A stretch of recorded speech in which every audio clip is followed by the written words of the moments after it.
Hello everyone, I am Arvind Soni, your English teacher from LPS Varela. Today I am going to continue the remaining pages of Springtime a la carte, Part 2, from Literature Reader, Chapter 4. Author O. Henry. Okay, let's move on the main content of this chapter. Continue the remaining pages. And Sarah came back to the city to hit the typewriter's key. After meeting with Walter last year, she came back to the city to hit the typewriters. It means Walter से मिलने के बाद वो वापस Walter ने उसे promise किया कि नेक्स्ट स्प्रिंग में हम वी गॉट मैरिड, हम लोग शादी कर लेंगे. उसके बाद सारा वापस अपने शहर आ जाती है. टाइपराइटर्स हिट द टाइपराइटर्स की मीन्स टाइपराइटर से वर्क करने के लिए. Return to work. A knock at the door dispelled Sarah's dream of that happy day. Dispelled means disappear. Made something vanish or go away. यानी जो वो दिवा स्वप्न देख रही, डे ड्रीम देख रही थी, एक नॉक से, डोर नॉक से उसका जो स्वप्न था वो वैनिश हो गया, गायब हो गया. A waiter had brought the rough pencil draft of the restaurant's next day menu in old Sinnerberg's angular handwriting. Angular handwriting means a type of handwriting. A waiter had brought लेकर के आता rough pencil draft, pencil से लिखा हुआ एक draft of the restaurant's next day menu in old सिनेनवर्क्स angular handwriting. सिनेनवर्क्स के एंगुलर हैंडराइटिंग में लिखा हुआ एक रफ मेन्यू लेकर के वेटर आता है. सारा set down at the typewriter and slip the card beneath the roller. As usual, Sarah start working. She was a nimble worker. Nimble means active. Generally, in an hour and a half, means 1.5 hour, the 21 menu cards were ready. मतलब उसे 1.5 hour चाहिए 21 card को prepare करने के लिए. Today there were more changes on the menu than usual, but today's menu is totally different. आज changes बहुत ज्यादा थी. The soup were lighter. There were changes in the regular meat dishes. यानी soup थोड़े हो गए थे. रेगुलर मीट डिशेस जो थे, मीट डिशेस, उसमें भी चेंजेस था. Gracious spirit of spring prevailed in the entire menu. Prevailed spread through something, यानी जो gracious spirit of spring, spring की बहुतायत, जैसे कहते हैं ना कि स्प्रिंग में जो मिलने वाली सब्जियां होती हैं, वो उस मेन्यू में ज्यादा दिख रहा था. Next page continue. Sarah's finger danced over the typewriter. It means Sarah started the typing. Down through the courses she worked, giving each item its position according to its length with an accurate eye. Courses she worked means कार्य प्रणाली कह लीजिए, जिस तरह से वो काम कर रही थी, वो सारे मेन्यू को बिल्कुल अपने इक्वली जजमेंट के हिसाब से, जैसे जो टॉप में होना चाहिए उन्हें टॉप में, इस तरीके से वो अरेंज कर रही थी, मीन्स प्रॉपर वे में अरेंज कर रही थी. Just above the dessert came the list of vegetable, यानी वेजिटेबल पहले फिर डेजर्ट नीचे. जनरली डेजर्ट जो होता है हम लोग आफ्टर फूड, आफ्टर मील हम लोग उसको ऑर्डर करते हैं, तो डेजर्ट को नीचे कर दिया गया. Carrots and peas, asparagus on toast, the perennial tomatoes and corn and succotas, lima beans, cabbage, and then these are the vegetables and food items on the menu. And then Sarah was crying over the menu. Tears from the depth of some divine despair rose in her heart and gathered to her eyes. Sarah रो रही थी because tears from the depth of some divine despair. Despair means होता है बहुत ज्यादा hopeless हो जाना. Rose here, rise, second form of rise. And her heart and gathered to her eyes. यानी उसके जो हार्ट के अंदर डिस्पेयर, निराशा थी, वो आंखों से आंसू के रूप में बाहर आ रही थी. For she had received no letter from Walter in 2 weeks, and the next thing on the menu was dandelion. वो हॉपलेस इसलिए थी, डिस्पेयर इसलिए थी कि वॉल्टर का जो लेटर है वो लास्ट 2 वीक्स उसके पास नहीं आया था, और समय अकॉर्डिंग टू वॉल्टर वो टाइम अब आ चुका था. और मेन्यू में जो अगला आइटम था वो डेंडेलियन था। Dandelion with some kinds of egg, but never mind that egg dandelions. यानी जो नेक्स्ट आइटम फूड आइटम था मेन्यू में वो डेंडेलियन था, dandelion with some kinds of egg. This is the menu with whose golden flower Vulture has crowned her in queens of love and future bride। future bride, bride यानी अपनी दुल्हन के लिए वही डेंडेलियन, ये उसी डेंडेलियन की बात हो रही है जो मेन्यू में है, जो वाल्टर ने अपने फ्यूचर ब्राइड के लिए एक क्राउन बनाया था। Dandelions the messengers of spring, reminder of her happiest day. और जैसा कि मैंने पहले बताया था कि डेंडेलियन जो है वो मैसेंजर होता है स्प्रिंग का, यानी अगर डेंडेलियन का फूल आपको दिख गया इट मीन्स स्प्रिंग टाइम आ चुका है, और जिसका सारा को बेसब्री से इंतजार था। But what a magical thing spring is. लेकिन वसंत भी क्या जादुई चीज है। Into the great cold city of stone and iron a message had to be sent. Stone city, great cold city of stone and iron. Stone iron मतलब पत्थरों का जो शहर होता है, वहां भी ये मैसेज पहुंचा देता है। There was none to bring it is expect the little messengers of the fields with it rough green coat, this dent de lion. Dent de lion, dent de lion means, dent means यहाँ पर teeth से है, day lion मतलब यहाँ पर lion के teeth, इसको bifurcate किया गया है। This lion's tooth as the French chef call him. जो फ्रेंच सेफ होते हैं वो उन्हें डेंट लायन उसको ब्रेक करके बोलते हैं, जिसका मतलब होता है it means Lions tooth, but ऐसा है नहीं, उसे बाइफरकेट करके बोलने से ऐसा लगता है। When in flower he would be weathered in my lady's nut brown hair.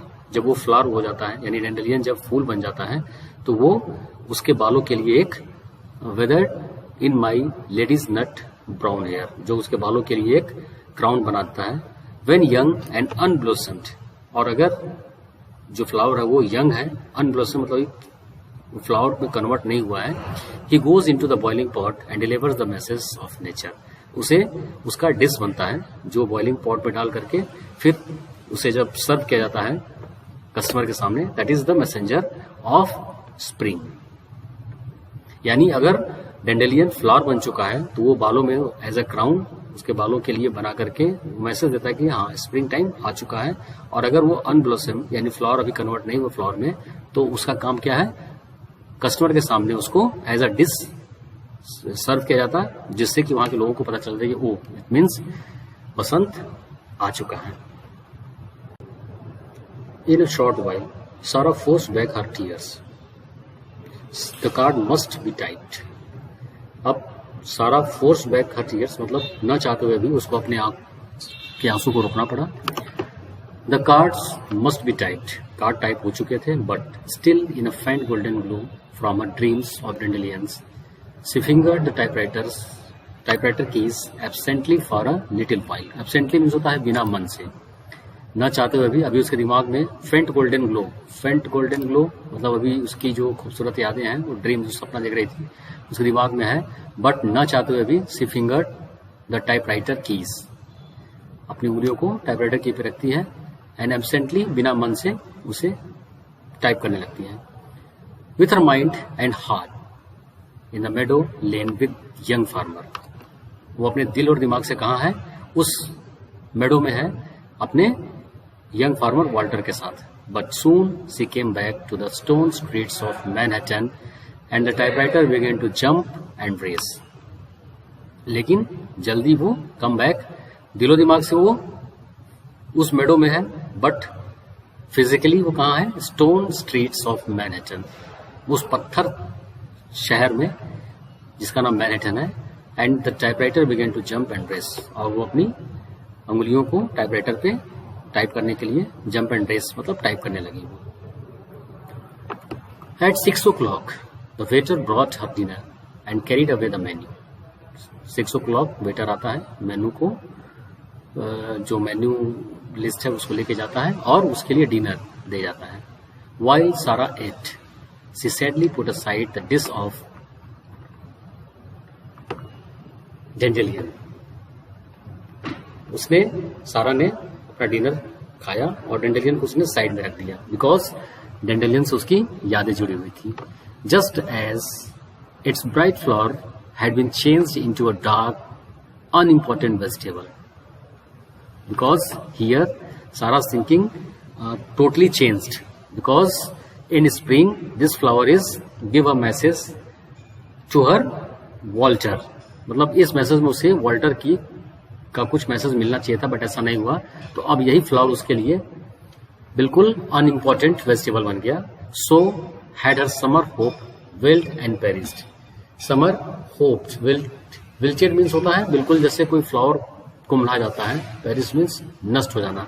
अब उसके दिलो दिमाग में उस फ्लावर का जो इंपॉर्टेंस है वो बिल्कुल ना के बराबर हो गया. At 7:30 the couple from the next room begin to quarrel. 7:30 उसके नेक्स्ट डोर घर के पास कपल रहते थे जो जिनके आपस में लड़ाई हो गई. The man in the room ever played the flute. The gas light went a little lower. 3 coal wagons started to unload. By these signs Sarah knew that it was the time for her to read. यानी आसपास ये कुछ event हो रही थी. पड़ोसी उनके झगड़ने लगे. ऊपर रहने वाला व्यक्ति फ्लूट बजा रहा था. गैस लाइट धीमी कर दी गई और 3 coals wagon started to unload. और पास में 3 गाड़ियां जो हैं कोयले की वो अनलोड हो रही थी. ये सारी चीजें, this signs Sarah knew that it was the time for her to read. ये पढ़ने का समय हो गया. She got her book, settled her feet on his trunk, and began to read. She got her book, उसने अपना book निकाला. Settled her feet on the trunk, feet अपने पैरों को ट्रंक के ऊपर रख दिया, and began to read और पढ़ने लगी. The front door bell rang. The landlady answered it. Sarah stopped reading and listened. Oh yes, you would just as she did. Means अचानक डोर पे एक बेल हुई एंड द लैंडलेडी, जो सारा की लैंडलेडी, उसने आंसर किया. somebody on the door. So landlady answered. सारा स्टॉप रीडिंग. अब सारा को समझ नहीं, उसने रीडिंग को पॉज कर दिया, रोक दिया. Oh yes, you just as she did. तुम ऐसा ही करो जैसा उसने कहा था. ऐसा उसको सुनाई दिया. And then a strong voice was heard and the hall below. और अचानक फिर उसे एक स्ट्रॉन्ग वॉइस यानी किसी जेंट्स की आवाज सुनाई देता है नीचे हॉल में. एंड सारा jumped for her door living the book on the floor. और सारा जल्दी से दरवाजे के पास पहुंचती है, बुक को वहां पर छोड़कर फ्लोर पे. You have guessed it. ये आपसे कह रहा है कि अब आप गेस करो कि कौन होगा. She reached the top of the stair just as her farmer came rushing up and held her in his arm. और जैसे ही सारा आगे की ओर बढ़ती है, दरवाजे से बाहर निकलती है, अपने top of the stair look here, यहाँ जैसे वो बिल्कुल अपने टॉप पे है स्टेयर के, क्या देखती है नीचे. एज हर फार्मर केम रशिंग अप. उसका फार्मर वॉल्टर ऊपर की ओर आ रहा था. And held her in his arm. और उसने उस आर्म में पकड़ लिया, यानी उसको बाहों में जकड़ लिया. Why haven't you written? Oh why? cried Sarah. अब सारा यहाँ पर थोड़ा सा नाराज है और वो कह रही है कि तुमने मुझे क्यों नहीं लिखा. New York is a pretty large town, said Walter Franklin. Walter Franklin ने सारा से समझाया, बोला कि न्यूयॉर्क जो है बहुत बड़ा शहर है और इतने बड़े शहर में किसी को ढूंढना इट इज नॉट पॉसिबल. मतलब इजी नहीं है, पॉसिबल तो है बट इजी नहीं है. आई केम in a week ago to your old address. Here, Franklin said to that Sarah कि मैं एक हफ्ते पहले आप तुम्हारे ओल्ड एड्रेस पे आया था. I found that you went away on Thursday. और मुझे पता चला कि तुम थर्सडे को जा चुकी हो. I have been hunting for you with police and otherwise ever since. Suppose आप किसी को ढूंढने के लिए शहर में जाते हैं और नहीं मिलता है तो क्या करते हो? फर्स्ट ऑफ ऑल आप पुलिस की हेल्प लेते हो. उसने भी ऐसा किया और जो कोशिश कर सकता था उसे खोजने के लिए उसने किया. I wrote to you said Sarah vehemently. Vehemently means होता है जैसे अगर सपोज करिए आपको कोई कहता है कि अरे मैंने तो किया था ये चीज, तुमने ही रिप्लाई नहीं दिया है, दिस टाइप ऑफ, मतलब मैंने एफर्ट किया था बट तुम्हारी तरफ से कोई रिस्पॉन्स नहीं आया। तो ऐसे में होता ना कि अपने पक्ष को फिर से हम जस्टिफाई करने के लिए कहते हैं कि मैंने तुम्हें लिखा था। नेवर गॉट इट, मुझे नहीं मिला। सेड द मैन, मैंने कहा तुमने लिखा होगा बट मुझे नहीं मिला तुम्हारा letter.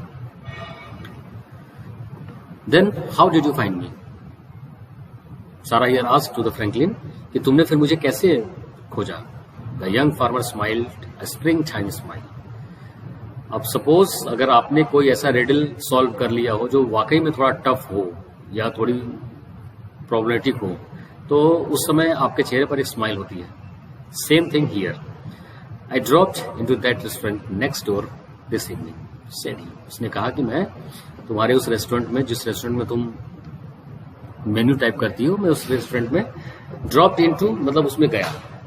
I like a dish of some kind of greens. Greens here greenery से है, जिस तरह के हम साग खाते हैं, पालक वगैरह इस तरह को, उसे बोलते हैं greens. At this time of the year, मुझे इस समय ग्रीन्स यानी साग खाना पसंद है। I ran my eye down that nice type written menu looking for something like that. उसने बताया जब मैं उस रेस्टोरेंट में गया जहां तुम्हारा हैंड रिटेन टाइप मेन्यू मुझे मिला, तो मैं उसमें कुछ ऐसा ही मेन्यू ढूंढ रहा था। When I got below cabbage, I turned my chair over. और जैसे ही मैं below cabbage मतलब कुछ कैबेज का कोई डिश रहा होगा उसके नीचे देखता हूँ, I turned my chair over, और मैं बिल्कुल अपने चेयर से खड़ा हो गया। And shouted for the owner, और जो उस रेस्टोरेंट का ऑनर था मैंने उसे बुलाया। He told me where you lived. That's why I came to know that your address. उन्होंने मुझे बताया कि वो आप कहाँ रहती हो। I remember sighed सारा happily, that was dandelions below cabbage. अब सारा क्या कह रही है, वो मेनू की बात कर रही है कि हाँ मुझे पता है कि जो डिश है वो उसके कैबेज के नीचे वो डैंडेलियंस, वही जो फ्लावर जिससे उसने उसके हेयर के लिए बैंड बनाया था। I had know that cranky capital W Y above the line that your typewriter makes anywhere in the world, said Franklin. Franklin ने उसे बताया कि मैं तब पहचान गया वो जो डब्ल्यू है वो तुम्हारा थोड़ा सा लाइन से अबव होता है। मतलब एक कभी कोई किसी टाइपराइटर की कोई की जो होता है वो डैमेज हो जाने की वजह से वो स्पेशल कुछ कैरेक्टर थोड़ा ऊपर नीचे या ऐसा कुछ बन जाता है जिससे कि हम आइडेंटिफाई कर सकते हैं कि हु टाइप दिस मेन्यू। तो उसने भी यही कहा कि मैंने जो डब्ल्यू देखा था उसे मैं पहचान गया। Why there is no W in dandelions, said Sarah in surprise. अब इस सारा को क्या है, सरप्राइज है कि डैंडेलियन में डब्ल्यू तो आता नहीं है। The young man drew the menu from his pocket and pointed the to a line. Drew means निकाला, उसने उसके सामने रख दिया और पॉइंट करता है उस पर, देखो। Sarah recognized the first card she had typewritten that afternoon. Sarah पहचान गई जो उसने पहला मेन्यू टाइप किया था उस कार्ड को। There was still a splotch. Splotch जैसे आंख से एक ड्रॉप जो बूंद आंसू की निकलती है, वो जब भी हम किसी पेपर में पढ़ता है तो एक धब्बा बन जाता है, दैट इज स्प्लॉच, तरह का धब्बा। In the upper right hand corner, ऊपर में राइट हैंड कॉर्नर पे वो पहचान गए कि हाँ ये कार्ड मेन्यू कार्ड मेरा ही है। Where a tear had fallen, जहां पर वो टीयर गिरा था। But over the spot where one should have read the name of the meadow plant, the memory of their golden blossom had allowed her fingers to strike strange key. अब वो जब पहला मेनू type कर रही थी तो वो रो रही थी और उसका जो दिमाग था वो कहाँ था, वो पूरी तरह से उस गोल्डन जो टाइम उसने स्पेंड किया था अपने फ्रैंकलिन के साथ वहां पे था। इस वजह से उसका जो कह लीजिए हैंड है वो कुछ स्ट्राइक स्ट्रेंज कीज, कुछ अजीब उसने टाइप कर दिया। क्या? Between the red cabbage and the stuff green pepper was the item dearest Walter with hard boiled egg. अब यहाँ पर डियरेस्ट वॉल्टर की जगह उसे लिखना था dandelion with hard boiled egg, but दिमाग में उसके बॉयफ्रेंड की तस्वीर चल रही थी तो ऑटोमेटिक उसका जो हाथ है वो अपने बॉयफ्रेंड का नाम टाइप कर देता है, dearest Walter with hard boiled egg. Okay children, now I'm going to stop here. Hope you all have to understood this chapter very well. Next class I will solve the exercise of this chapter. Till then keep study. Goodbye. Bye bye children.